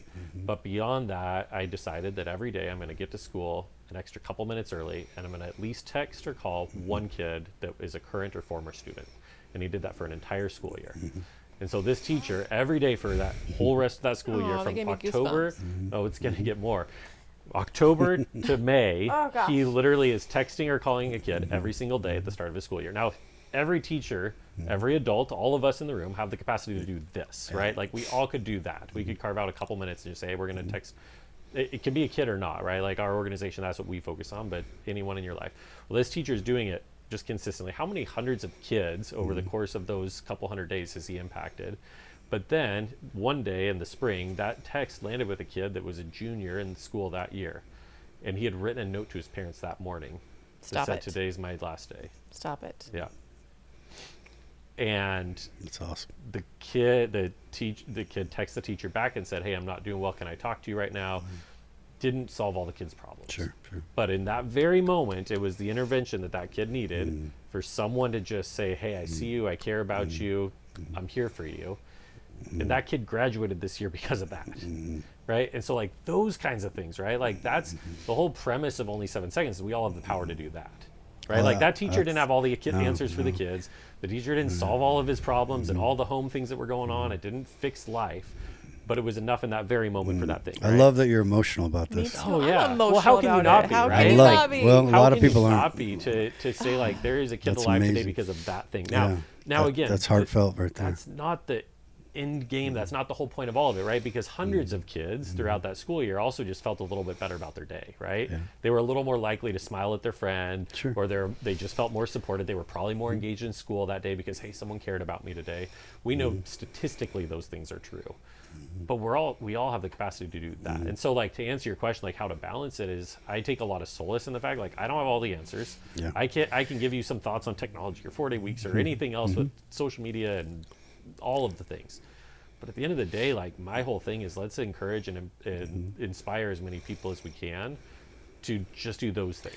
Well, because it really can be life-changing or life-saving in some of those instances. Yeah, you're. What I love about your answers in this emerging world of technology and information overload, by you saying with humility you don't have all the answers, that's allowing you to find them. It's when we say I have the answer, that's rigid. And if you're in the target is changing. Yeah. How are you going to keep up with that? You're chasing that. Yeah. So that's cool. The other part of what you're doing is really, to me, it's important because you're talking about progress, not perfection. So often people will use their own, it's kind of an insecurity in a way where they attach themselves to an outcome that's finite. And therefore they define themselves by this outcome. Yeah. And then when something, which inevitably it can't be perfect, doesn't work out, they find themselves either quitting or making excuses or playing the blame game. Or feeling like a failure. Feeling like failure because you're attaching your identity to an outcome. When that's perfectionism in 101, and that's such a difficult thing to. That's another part of depression and anxiety when you have that. I grew up with a dad, not me personally, but if you can imagine if you got beat every time you were colored outside the lines, you're going to have programming as I'm going to be a perfectionist. So consequently, if it's not perfect, I'm a failure. Yeah. Versus, Tony Horton that invented P90X, like the workout, he says all the time in his workouts, do your best, forget the rest, man. Like just get in the game. Yeah. Just do your best, forget the rest. Yep.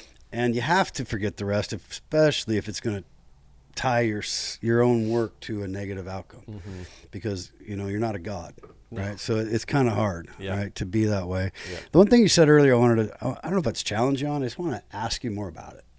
You said, and I can see this from your perspective, like you said it in that text, I don't want to compete, or we don't want to compete with the nonprofits of the Valley. And you know what went through my head? It's like, that's really not your call. like fair. It's kind of my money if I'm going to donate. Sure. I would like to know what you're doing, and then I will decide. Yeah. So I thought I'd just share that perspective with you. Yeah. No, I appreciate that. Because I could see where you're attacked by other. Yeah.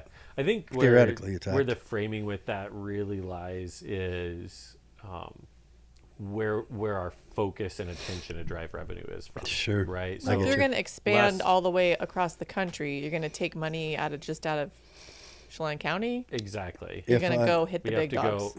And we have the ability to tap into other markets that nonprofits here may not.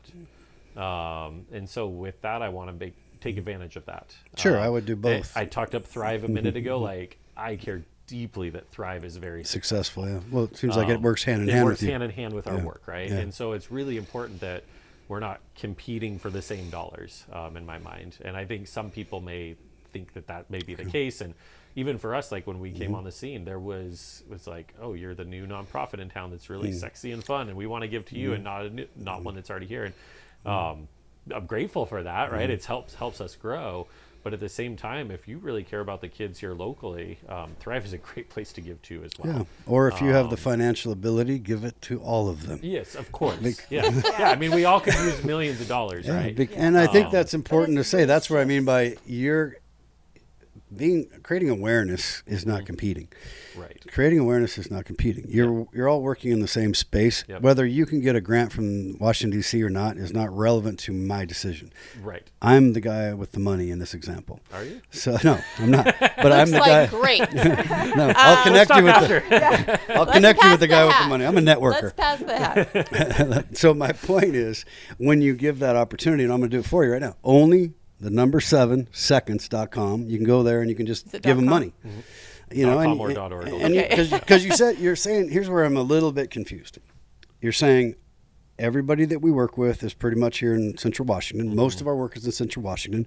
Yet at the same time, you're saying, yeah, we can get these grants and go around the country. And so that's where I'm saying, like you seem like you're fragmented because there's all these requests for you and your team. But naturally, you're a group of 4 or 5 people, not 400 or 500. Yeah. So it has to be difficult for you. It is. Yeah. I could see that. That's why I'm thinking, well, until we get you funded locally, then we can get the presence of DC money, state money, grant writers that don't work for free typically. Yeah. And it's been a balance. We have a lot of people locally that have given generously over the years. Certainly not acknowledging that, right? A lot of local foundations and individuals that have been a huge support to get us to where we are, and we still need that. Yeah.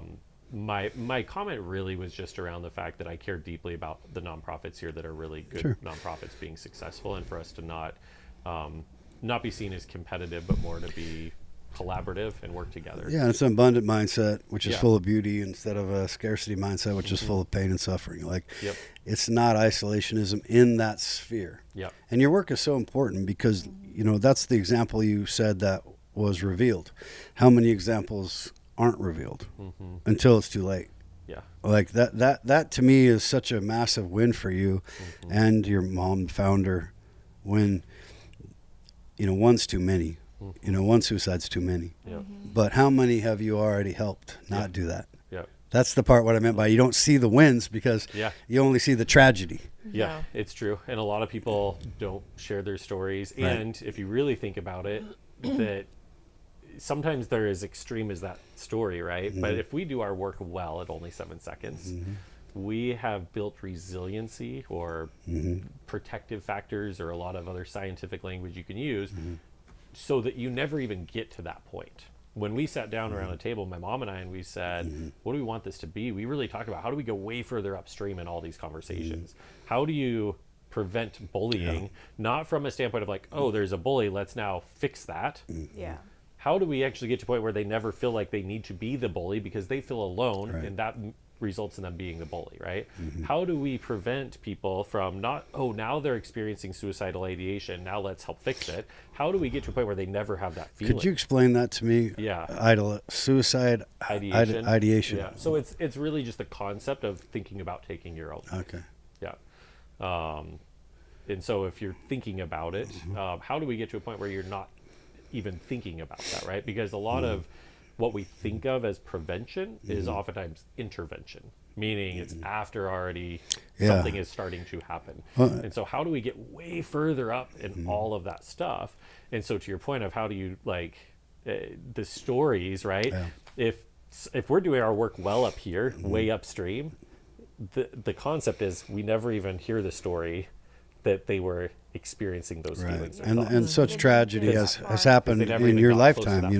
The suicides that have happened locally. I mean, such tragedy and from the outside looking in, such amazing strength and resilience and faith and things that I can't imagine they've been through, but are doing things to help other people that I see from the outside looking in. It's just, to me, it's like the most selfless thing these families have been doing, and then your support of them, and your mom talked about the local kids, and to continue to be passionate like you and emotional in such a such a dynamic and powerful topic. I mean, I commend you because it's not like we're going to work at 7-Eleven. No offense, 7-Eleven, but 9 to 5 is not what this is. No. And I caution you too, as an entrepreneur, to be careful. Be careful of your time and your passion. I hit that 3 or 4 months ago where I was like, all right, I don't know that I've ever liked the term work-life balance. I have some thoughts on that. But part of the reason I left my corporate job was to put family first. Yeah. And for me, that's still the end-all, be-all. That's that whole saying, in the plane crashes, you got to put the oxygen on yourself before your kid, right? You got to make sure so often those counselors turn into depressed people in general. Those teachers that are trying to educate end up with the anxiety and the depression, and nobody's looking at them. They're looking at the kids all the time, perhaps. Well, you don't want to be the guy helping the world's children and not your own. Right. Not your own. There's a book called, you talked about the teacher that made 1 or 2 texts every morning. There's a book by Darren Hardy called The Compound Effect. Yep. Very familiar with that. I read it. Yep. And The Entrepreneurship Roller Coaster was another book that he wrote. Yep. That compound effect, then how powerful that can be. Yep. Yeah. That's good. Yeah. And if you, for us, right, in a nonprofit, in real estate, if you put in X amount of hours, X amount of return on investment financially. Theoretically, right? Investment's still behind it. Exactly. It's much more farming, real estate, gambling. The concept, right? And it's not that way for nonprofit work at all. No. We're not generating a business to sell. If I put in 60 hours a week, 80 hours a week, or I put in 10 hours a week, I mean, it might impact our bottom line to some extent, but it's not like I'm getting paid more or less based off of a lot of that, right? And so for us, though, for me, where the line gets blurry of like, well, I can be spending time with my family or I can be spending time at work, is if you put in 50 hours as opposed to 20 hours, how many more teachers now get to do what I just talked about? Sure. It's the impact, right, that really drives that. Well, where do you see this? Where do you see it in the next 3 to 5 years? The next 3 to 5 years, we have 5 staff right now. The goal is to have about 10 full-time staff throughout the Pacific Northwest that are overseeing, call them regional chapters, if you will, where our headquarters is here in North Central Washington. But then our schools and programs are kind of run in by regional individuals that are helping support clubs. A lot of our work lately has been driven by kids. Youth and young adults love our stuff. They love working with us. Teachers don't have a lot of time. Schools don't have a lot of time to dedicate to other things. So the way we're driving a lot of programming is clubs.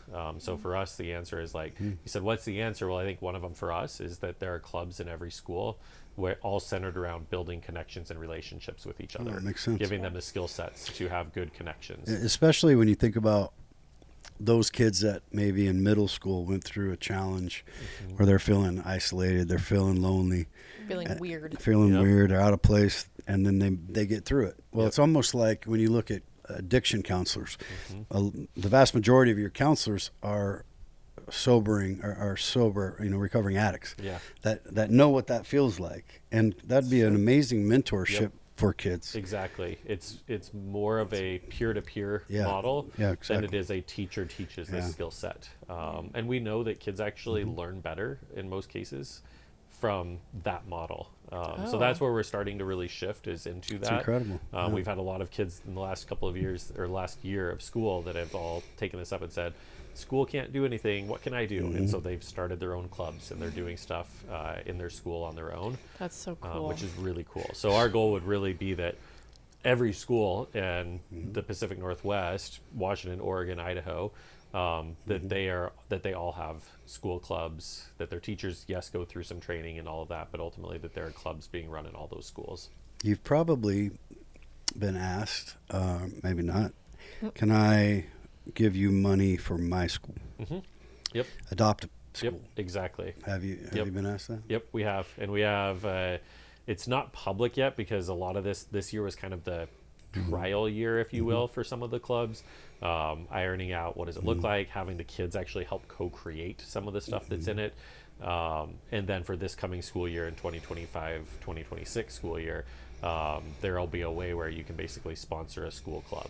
Yeah, it's like an ASB, but you have a representative from your program on the ASB student council, exactly, and help integrate the leadership of the school. I mean, that's fascinating work you're doing, my friend. Yeah, thank you. I love this I- idea. Yeah. So I don't know what all of your curriculum is, but just the few things that I've heard you talk about, you know, in this world, like AI and technology and all the stuff, like it can get so like complicated and everything is extreme, and it's like a lot of it just comes back to being really simple and just talking to people. Like it's that simple. It doesn't have to be complicated. Nope. That's the whole premise of that's a the great whole point. premise of our work. Yeah. It's a great point because it's really easy to overcomplicate things. Everything gets It is. overcomplicated. Well, and especially as a teenager, like you overthink, well, can I say hi to this person? Can I not say hi to this Oh my person? What's my social Gosh, status with this? I literally if we can cannot help with- believe Yeah. or imagine what high school would have been like with technology. Oh, 'Cause yeah. I feel like I am so thankful that I did not have that. It was bad enough in my own head. Yeah. And now you know for sure everyone was invited to that party and you weren't. Or Oh, yeah. whatever the things are. Whatever the thing. And MySpace was real bad. Like we talked about it. Like the fact that you had like a 5 or 10 friend group, and like you would every You would week you would choose who choose you who would like your rank. number 1 person is.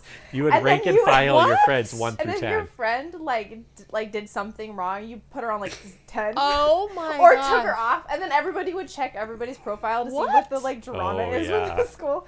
It was That is that bad. was horrible. evil too. That was so bad. It was That so is bad. look, I'm 50 and I still get that little twinge of like, oh, my friends were out doing something and I didn't get invited. Yeah. What's I'm- wrong with me? Like, Yeah. come on. Oh, I know. And now the Mel Robbins thing's very big, where it's like just they'll let them think. Well, the They'll be cyberbullying part of it, you know, Yeah. I've been cyberbullied by a psycho in my business to the point where I had to shut down reviews. You know, like he was just out of control, Wow. like completely no logic, just psychopath. And I also lost a Facebook page that I built over 10 years, and I don't know how much money, quantify the number, it was a pretty big number that I was making from that network. And then in one day it gets hacked and it gets shut down by Meta. And Meta kind of think about this, they have 1/3 of the population of Earth is their client, 3 billion users. Yeah. So they're like, sorry, The ability to just turn off or on a business. a decade worth of networking, Yeah, it's 10,000 crazy. followers, So scary. boom. And I was like, wait a minute. I went so far as a naive old guy. Like I got the Attorney General in California involved, trying to sue Meta. Like they're like, okay, that's cute. Good luck. Good luck. Like, they're I like, didn't realize you were a billionaire. Yeah. yeah, I was like hoping the state would take it on. They're like, oh, me. And it happens every day. Like millions of people are falling in this trap. What happens is these hackers will get your information. They'll then use that legit account to do the nefarious things. Whether it's scamming people or pornography or whatever it is. And then the Meta Corporation Shuts sees you that down. and then shuts me down like I did it. Yeah. The irony, and I know this has happened now, I did the research, it happens all the time, and it's very frustrating because you think it's protected when it's not. And what happens is you get an email from Meta that says, which is Facebook, right? Says, did you change your email? If you didn't change your email, Yeah, voluntarily change your click this. password. So you click this and it says sign into your account. You can't. It's a loop where you're done because they changed your password. Oh. So you cannot sign into your account because you were hacked and they changed your password. So anyway, it became this month-long quest that I got my little teeth into trying to figure out how to get my money back, which is the 10 years of my life that I put into it, and eventually gave up and had to start a new one. And realized, wow, between those two situations, getting bullied by a psychopath, I'm talking bullied, what I mean by like review after review after review after review. Just hammering you. Just hammers 4 or 5 times a day, 3 or 4 different, his wife, his cousins, you know, my none of gosh. which was real, but it didn't matter. It was real to him, but nothing I can do about it. Between that, thinking about kids, like, man, if you're a 14-year-old, Yeah. getting hammered on by somebody, Yep. that has to be a tremendous, because it gave me this helpless feeling. Yeah. Like, I can't, what do I do? Did you get bullied in school? Not Did so you get much. bullied in school? I should take that back. Actually, I did in elementary school by an 8th grade girl. You want to talk about like demasculating a young man?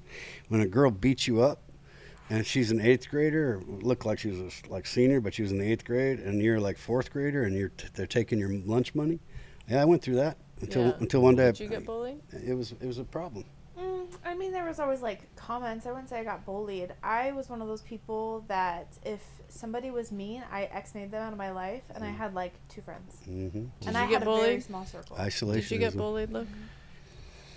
I think I don't think I'd call it bullying maybe, but more targeted comments. You're the homeschool weirdo. We don't hang out with you. Like, I don't know if you call that bullying, I but like consider that bullying. Yeah, I mean, there was those kinds of things. It's not like, kind. It Makes you think not about physically, maybe verbally. Yes. Verbal. Yeah. Do you know what's interesting about your question though is like my dad was the guy that he didn't know about it, right? So I was so young.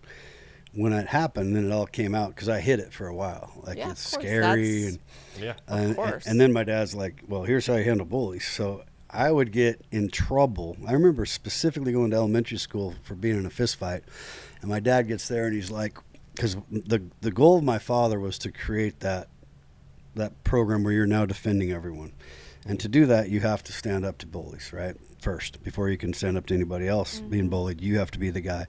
So I would get in trouble if I didn't get in a fight.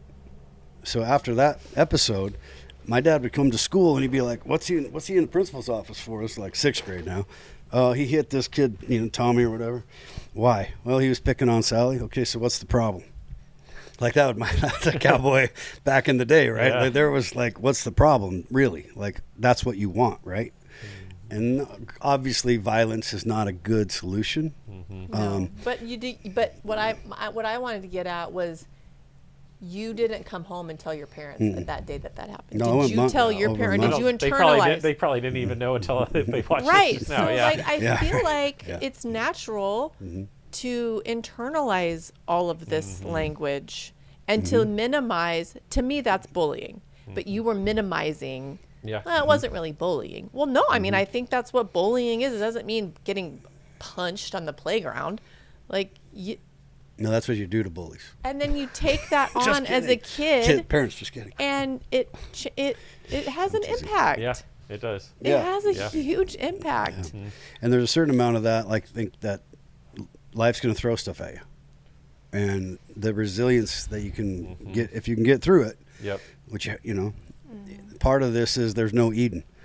Like you're going to have to toughen up at some point and realize that you're going to have to stand on your own 2 feet. But that's such a fine line. I would just love if what you're doing just changes even a small percentage of the time that a kid comes home and talks to their caregiver about what's going on. And that's the point, right? Versus keeping it inside. Because That's I a good think point. that is the moment where you can get ahead of it, is them feeling okay about talking about this.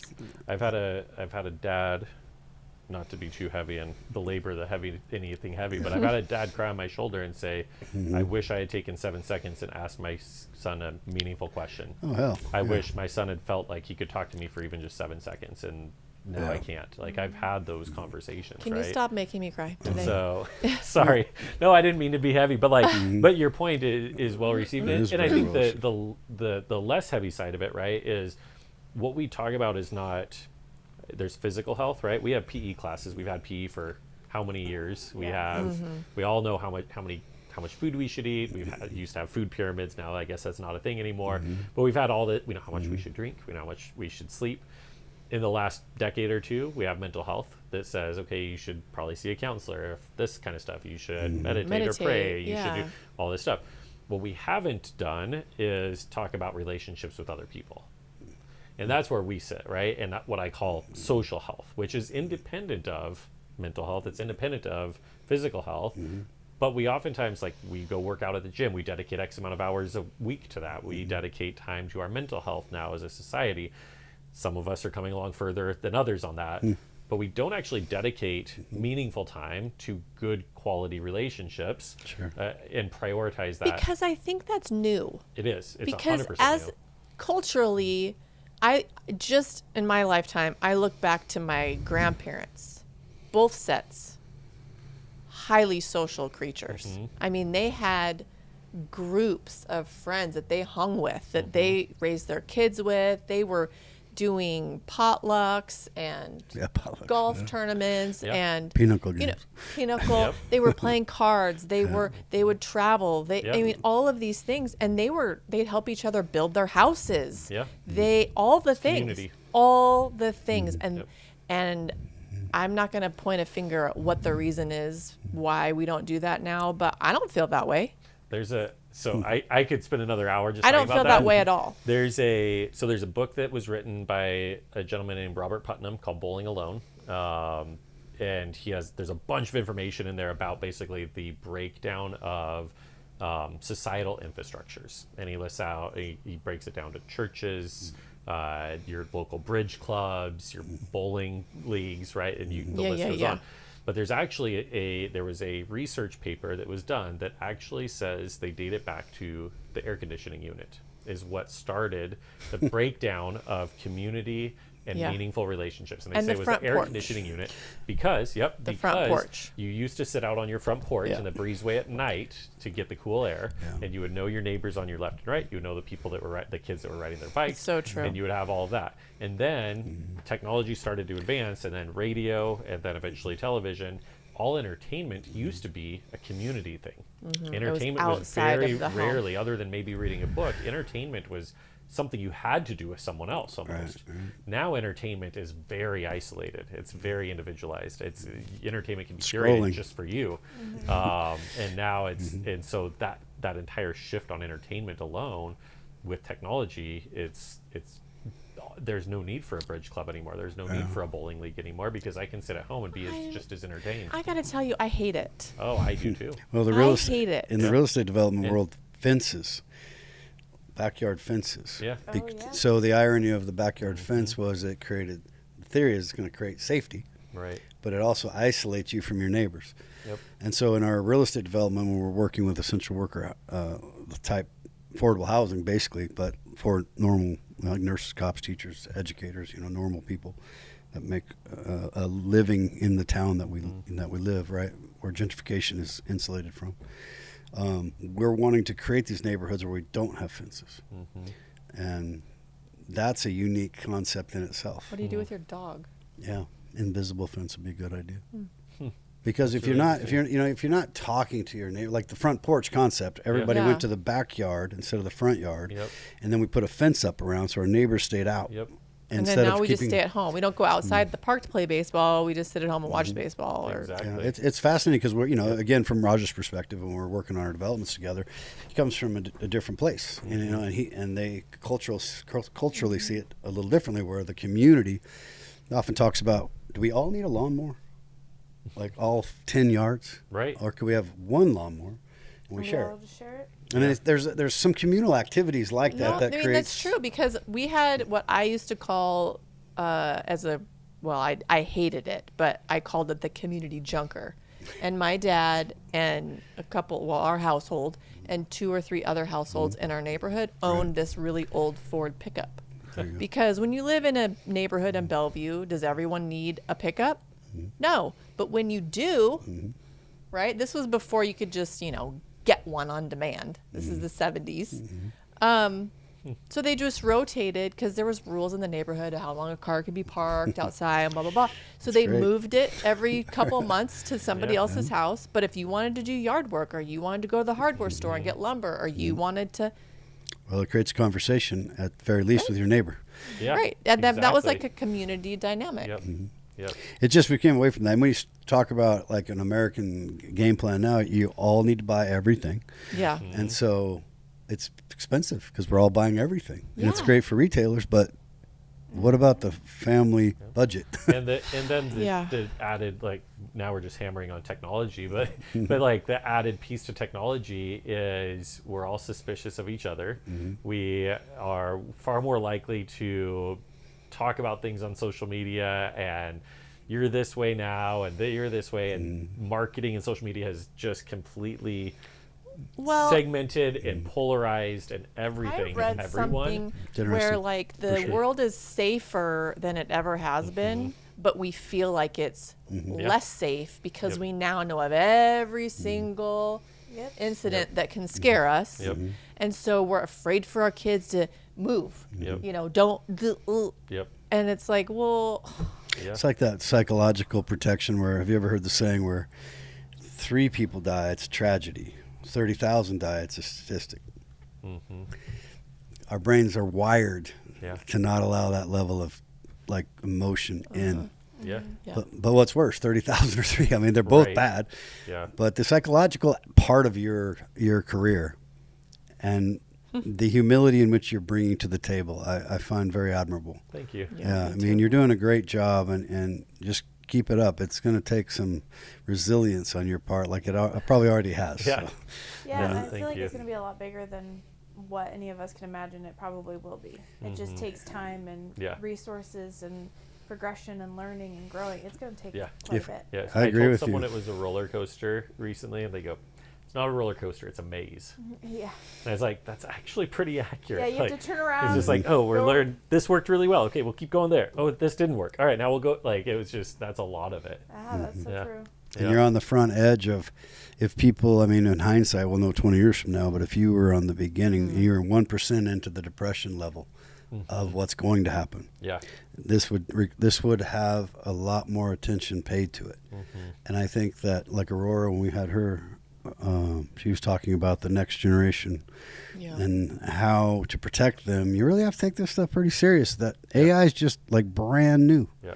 Well, This could get really not good. well, and you Real mentioned fast. AI earlier, but Zuckerberg got a lot of flack recently because he said, I don't know where he got these stats from, but he said the average human needs 10 friends, which I don't know where he pulled that from.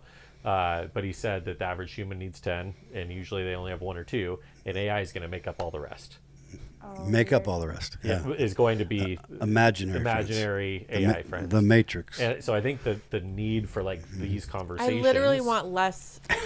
right. I want so much less of that. I know. I want so much more in person. Yep. Yeah. Well, And and when he- everything's yeah. new, it always like you goes to the extreme. It does. And then people realize like, that's not as good, and then you kind of go back. Yeah. Can I With also this say this? coming This out is so new. this is probably a little unpopular, but I would also like the things that we do socially to not all be about drinking. It feels Yeah. like as a grown up Well, the mocktails is getting traction. That's a good thing. That is. that yeah. Yeah. people are really only getting together at a thing where they're going to be consuming something. There's all levels, right? But you're right. There's a lot of that in It's this a town. big- 40 wineries. You know, it's- it's like it's part of it. Yeah, like for meet sure. for a glass of wine, meet for a glass But of a wine. lot of meet those for a glass wineries, of to wine, their meet for a credit, glass of are wine. also offering alternatives. I'm So not bashing a winery. I'm just saying as I agree. a human race, I agree. I feel like the socially acceptable thing to do when you're an adult is It's to the get beginning of time. you're gonna sit around a bonfire and you're drinking beers, or you're gonna, you know, Yeah. I want less of that and I want more of other things. Well, we've been talking, pushing almost 2 hours. Are we really? Maybe Yeah, 90. thanks. Yeah, thank you for this. I'll end with just the 2 things. One, Sure. I said it earlier, but like everyone that listens to this, truly, like I tell kids this when I do assemblies. It's true when I talk anywhere else. I don't know where I even heard this from. Maybe I made it up myself. My favorite quote that I use all the time is, "The world doesn't change by one person doing one big grand act." And to your question to me earlier, like pressure on me or anything else, it's not about me. Never has been. It's not about the organization. It's the concept, right? And every person, the world doesn't change by one person doing one big grand act. The world changes by a lot of people doing really small things. Sure. And it's that compound effect we talked about earlier. And so if 200 people, 300 people, however many people listen to this, all take that time, it affects another 300 people. And then they do that and it affects another 300 people.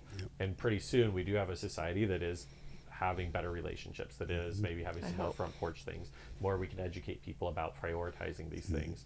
So that's one thing. The other thing I'll say is, if you really want to nerd out about this, there's a book. If you care about, like, if this is something that really resonates with you, it's called The Art and Science of Connection by Kasley Killam. She's on our scientific advisory board. She is the leading expert in this space across the entire world. Highly recommend the book as an individual where you're like, man, you're right. Like, relationships matter. It's not about, are you an extrovert or introvert, because she's an introvert who wrote the book. But it is about the relationships that you need, and everyone needs something different. But how do you even start to ask for those things? How do you build those things? That's an amazing resource. And then if you're a kid, that listens to this, or you're a parent and you want your kid to be involved with it, reach out to us, info@only7seconds.com. We love to get the number. Your school. Always the number. Always the Don't number. Type out the number. We made it easy on you. Right. So thank you for the time. Yeah, well, Thank you. you I mean, so your much. mission's admirable, and this thing is starting to reach more people than you might think. It's awesome. And it only takes one. Yeah. Just one person. Go on their website, make one donation, and help them keep growing, because you got exponential growth. A lot of work to do. Thank you. Do you All right, have buddy. volunteers too? We do. Usually more in the school side of things, but we're building out a volunteer program right now where if you're a parent and you want to be involved, we'll have some volunteer opportunities. And thank your wife and your mom and Yeah. dad. Yes. Yeah. She's probably Yeah. working diligently behind the scenes. Oh, yeah. So, it's not and you have a great team. So Yeah. thanks for your work, Thank buddy. you. Appreciate All it. right. Thanks. Thank you, guys. Nice to meet Signing you. off one more time.